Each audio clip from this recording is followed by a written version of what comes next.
Live from New York, it's RCR Wireless News! Thank you for joining us here at Telecom Exchange 2015. We're here at the After Hours Party. Thank you very much for Jamie Scotto and Associates for having us here. Our first guest is going to be Felipe Alvarez. Felipe, come on in. Thank you. Thank you for joining me today on the CEO Roundtable, and thank you for being our guest this afternoon. No problem, my pleasure. So, you're CEO of Axiom. This is your third time you're going to build a metro fiber network here in New York City. What in the world were you thinking? Why would I do this? Well, a couple of reasons. One is the fact that I enjoy doing what I do, which is take things from zero to something, adding value to a business and creating opportunity.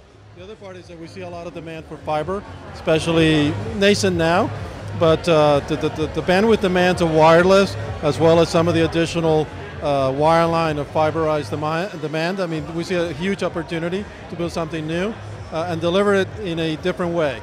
Not your traditional take it or leave it, very ossified type of delivery of services. We're flexible. We work with customers to meet their demands rather than have customers adjust to us. We adjust to them. And we're putting in a very dense fiber network in New York. We're the latest entrant doing that. So we expect to deliver a significant amount of value not only to the city, but to the actual users of the fiber, whether it's wireless or wireline.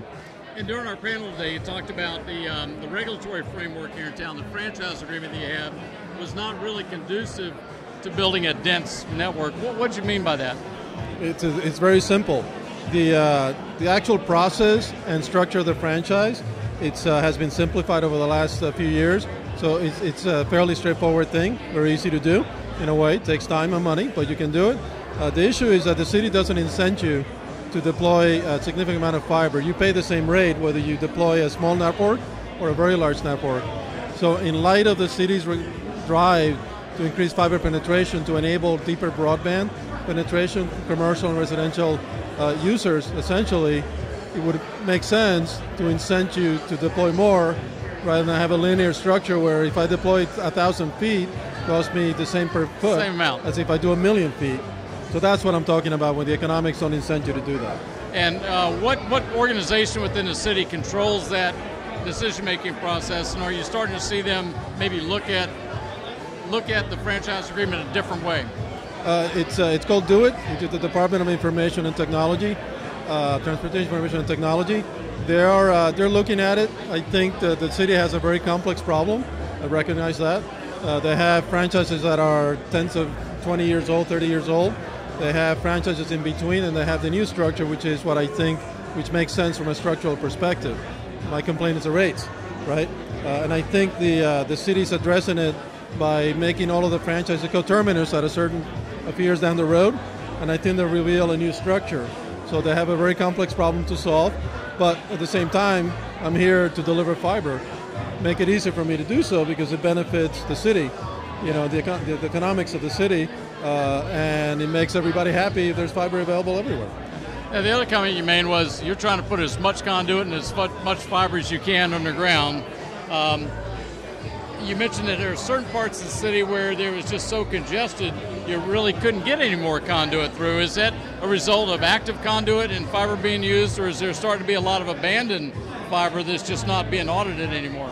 There's no abandoned fiber, trust me. I think there's abandoned copper cable that's sitting there that needs to be taken out to enable some capacity. But what I've noticed since my last build out, basically from 2010, is that the availability of empty conduit in some sections, it's essentially there's no conduit available, which forces you to reroute and zigzag and makes the networking inefficiency, drives your economics kind of like upside down. You pay more, so on and so forth.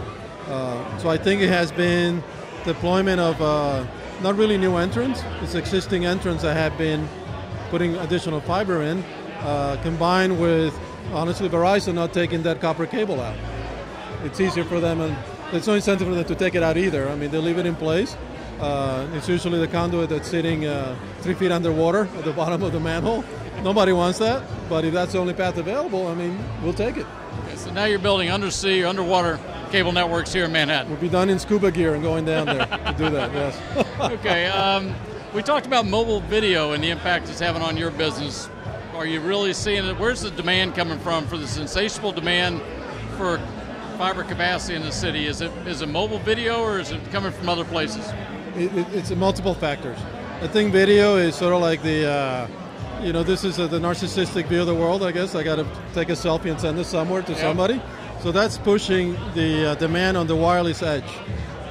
So what's happening is the wireless companies and infrastructure providers, you need, there's only 3 ways for you to deal with the issue, right? Increase bandwidth. You do spectrum, which is not available very often and it's costly and takes time to implement. You do technology upgrades, which goes back to the same thing. They're there, but we just finished installing, if you will, as an industry, 4G, and it's not widely available, right? So now we got to go to a different platform, a different involvement, and infrastructure, which means that you take your macro cells and you start dividing up the macro cells into small cells so you can reuse the spectrum. And it's an oxymoron because infrastructure was always like the longest lead time. But given those 3 dials that you can play with, the fastest way to do it is to go to the infrastructure dial and say, okay, I'm going to implement this. So those small cells are driving the need for fiber, not large amounts of fiber in a single site. Right. It's really very dense capillarity of fiber to enable those microcells to actually connect to the central hubs and then back anyway. So that's one aspect of it. And the other is certainly in New York City, there's not a lot of available pure neutral dark fiber providers like Axiom. So you have to deal with companies that both sell lit and dark. So that they'll sell you the dark, but they'll compete with you on the other side, or they won't allow you to buy dark into buildings that they like because they're getting a lot of lit services from.